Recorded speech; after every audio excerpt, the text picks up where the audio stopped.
Përshëndetje të nderuar miqtë e mi, sot e gjithë Shqipëria është në zi ndron jetë ish kryeministri Fatos Nano. Sot Shqipëria është në zi, një prej figurave më të rëndësishme të tranzicionit politik shqiptar, ish kryeministri Fatos Nano ka ndruar jetë në moshën 73 vjeçare. Pas ditësh të vështira në një spital privat në Tiranë, ku po trajtohej për probleme të mushkërive, zemra e tij pushoi së rrahuri. Lajmi i ndarjes së tij nga jeta ka tronditur jo vetëm politikën, por edhe qytetarët që e kujtojnë si një prej burrave që ndikuan më shumë në rrugën e Shqipërisë drejt demokracisë. Por kush ishte Fatos Nano? Historia e tij fillon në Tiranë më 16 shtator të vitit 1952 në një familje intelektuale. Ai diplomoi për ekonomi politike në vitin 1974 dhe u dallua që herët për mendjen analitike dhe guximin për të folur ndryshe në një kohë kur shumë të tjerët heshnin. Në dhjetor të vitit 1990, në prag të shëmbjes së regjimit komunist, Nano u emërua sekretari i përgjithshëm i Këshillit të Ministrave dhe vetëm një muaj më vonë zëvendës kryeministër në qeverinë e Adil Çarçanit.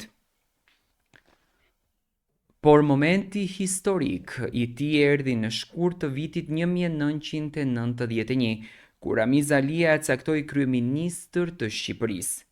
Detyra e tij, një nga më të vështirat në historinë moderne shqiptare, të përgatiste vendin për kalimin nga diktatura në demokraci. Ishte koha e grevave, e protestave, e pasigurisë.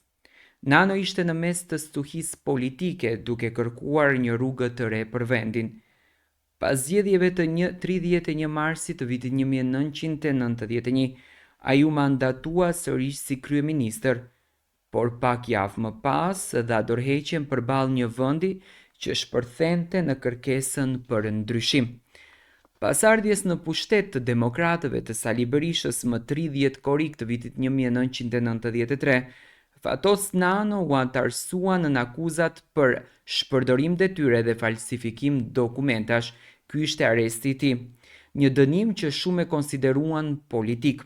Ai u burgos për 12 vjet, por pas 4 vitesh në qeli në vitin 1997, gjatë trazirave që tronditën Shqipërinë, Nano u lirua.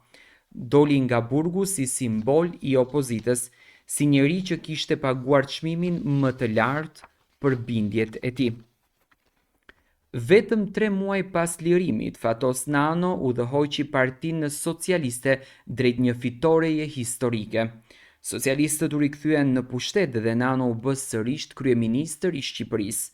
Ai do të mbahej mend si një nga figurat më karizmatike dhe më kontradiktore të politikës shqiptare, i dashur për disa dhe i urryer për të tjerët. Por askush nuk mund t'i mohoj rolin që ai luajti në formësimin e shtetit të ri shqiptar.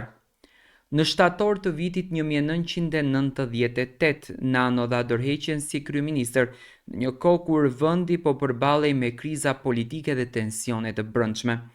Por ai nuk u tërhoq nga jeta publike, për vite me radhë vazhdoi të udhëhiqte Partinë Socialiste, duke konsoliduar si forcën kryesore politike të vendit. Në 31 korrik të vitit 2002, Fatos Nano u rikthye për herë të tretë në detyrën e kryeministrit të Shqipërisë, duke e drejtuar vendin deri në zgjedhjet e vitit 2005, kur u vendos të tërhiqej edhe nga politika aktive.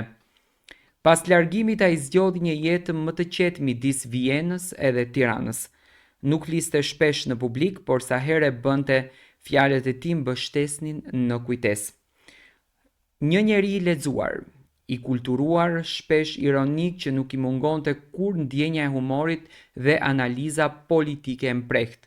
Në vitin 2023, gjendja e tij shëndetësore filloi që të përkeqësohej. Problemet me frymëmarrjen u shtuan dhe ai u nënshtrua disa trajtimeve mjekësore. Pavarësisht gjithçkaje, ai ruajti qetësinë dhe forcën që e kishte shoqëruar gjatë gjithë jetës. Në jetën profesionale, Fatos Nano ishte një burr me histori dashurie, që tërhoqi gjithmonë vëmendjen e publikut. Për 25 vite ai ishte i martuar me Regjina Nanon, me të cilën kishte 2 fëmijë. Pas divorcit në vitin 2002 ai u martua me Joanna Nanon, e cila qëndroi pranë tij deri në momentet e fundit të jetës.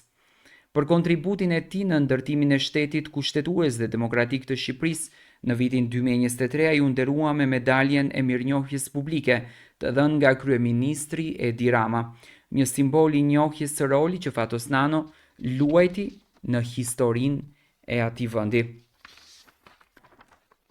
Sot politika shqiptare humbi një figurë që la gjurmë të pashlyeshme, një njeri që provoi majat e pushtetit por edhe errësirën e burgut, një intelektual që solli frymën e Europës në politikën shqiptare, një burg që mund të ketë pasur armiq politik por kur nuk i mungoi respekti i historisë. Fatos Nano, themeluesi i Partisë Socialiste, 3 herë kryeministër i Shqipërisë, ekonomist, reformator dhe figure pazëvendësueshme e tranzicionit shqiptar, u nda nga jeta, por emri i tij do të mbetet përjetë në faqet e historisë moderne të vendit shqiptar.